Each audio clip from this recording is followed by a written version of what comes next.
একটি দোষওয়ালা পশু কুরবানিতে জায়েজ নয়, বৈধ নয়, যেটা রাসূল সাল্লাল্লাহু আলাইহি ওয়াসাল্লাম নিজে বলছেন। তার মধ্যে প্রথম দোষটির কথা বলছেন যে আল আওরা উল বাইয়িন আওয়ারুহা, এমন পশু যার চোখ টেরা, টেরা চোখা পশু কুরবানিতে বৈধ নয়। টেরা কাকে বলে?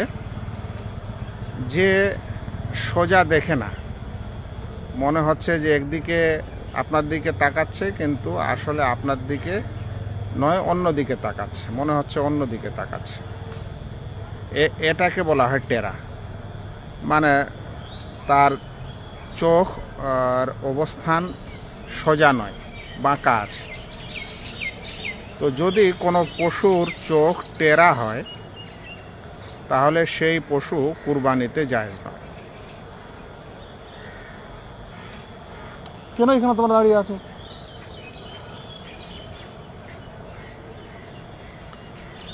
কুরবানিতে ওই পশুই জায়েজ যে পশুর চোখ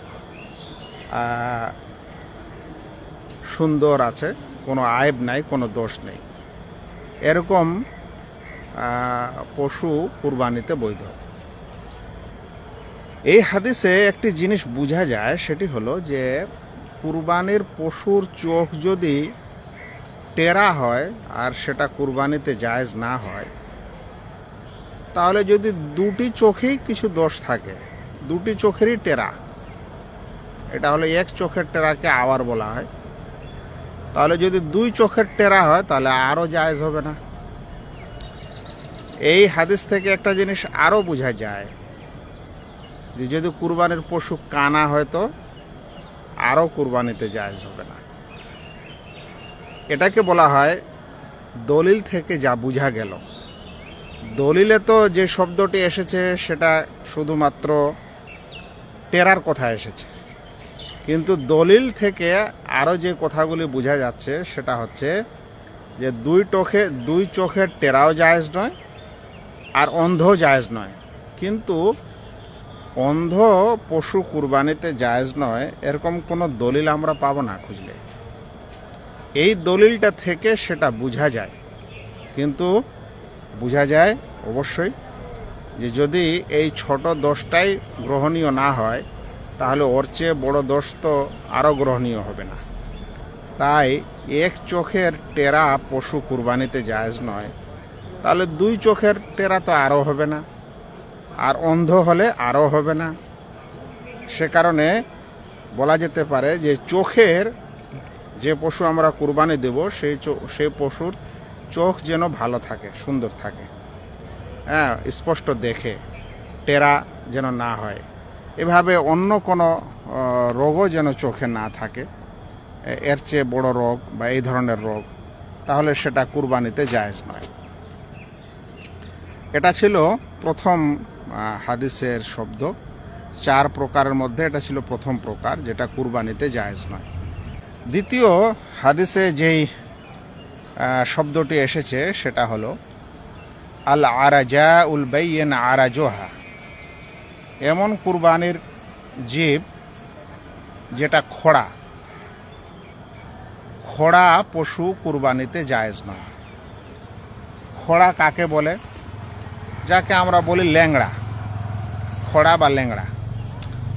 মানে ল্যাংড়া এবং খোড়া এটা বোঝার নিয়ম হলো যে সেই পশুকে যদি অন্য পশুর সাথে অন্য পশুর দলে রেখে দেন আর সেই পশুগুলা যদি চলতে থাকে তাহলে সে পিছে পড়ে যায়, কিংবা এরকম হতে পারে যে সেই পশু ওদের সঙ্গে চলাফেরা করতে ওর অসুবিধা হচ্ছে,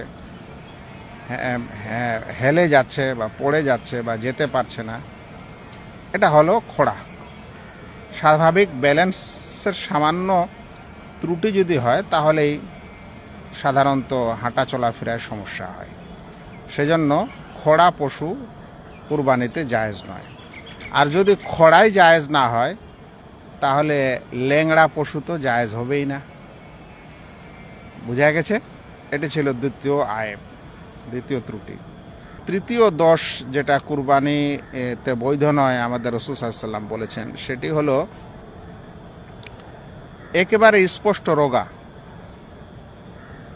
স্পষ্ট রোগা, স্পষ্ট রোগা মানে একটা স্বাভাবিক পশু আপনার নজরে যদি আপনি গরু ছাগল দেখে থাকেন, তাহলে একটা স্বাভাবিক অবস্থা পশুর আলাদা, আর রোগাক্রান্ত হওয়ার অবস্থা আলাদা।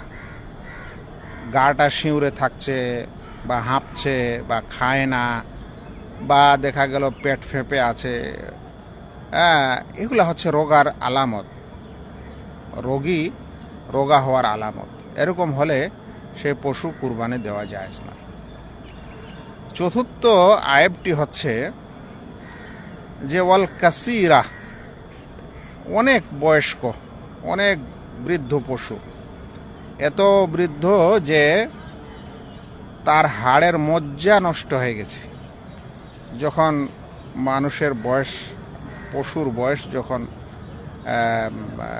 যৌবন অবস্থায় থাকে বা কাছাকাছি বৃদ্ধ অবস্থায় থাকে, ততদিন পর্যন্ত তার শরীর স্বাস্থ্য এবং হাড় ও হাড়ের মজ্জা থাকে। কিন্তু যখন বেশি বয়স হয়ে যায় তখন হাড় শুকিয়ে যায়, হাড়ের মজ্জা নষ্ট হয়ে যায়। এরকম অতি বয়স্ক পশু কুরবানিতে দেওয়া জায়েজ নয়। উল্লেখ্য, আমরা যদি আজ বলি যে ভাই একটা গরু আছে, সেটার সব দাঁত ক্ষয় হয়ে গেছে, আমরা জানি দুধ দাঁত পড়ে যাওয়ার পর 2 দাঁত 4 দাঁত 6 দাঁত হওয়ার পর ওটাকে যুবক ধরা, আবার দাঁতগুলা ক্ষয় হয়, প্রথমে 2টি দাঁত ক্ষয় হয়, আবার তারপরে 2টি হয়, এভাবে সব দাঁত ক্ষয় হয়ে গেছে, তার মানে সে বৃদ্ধ হয়ে গেছে।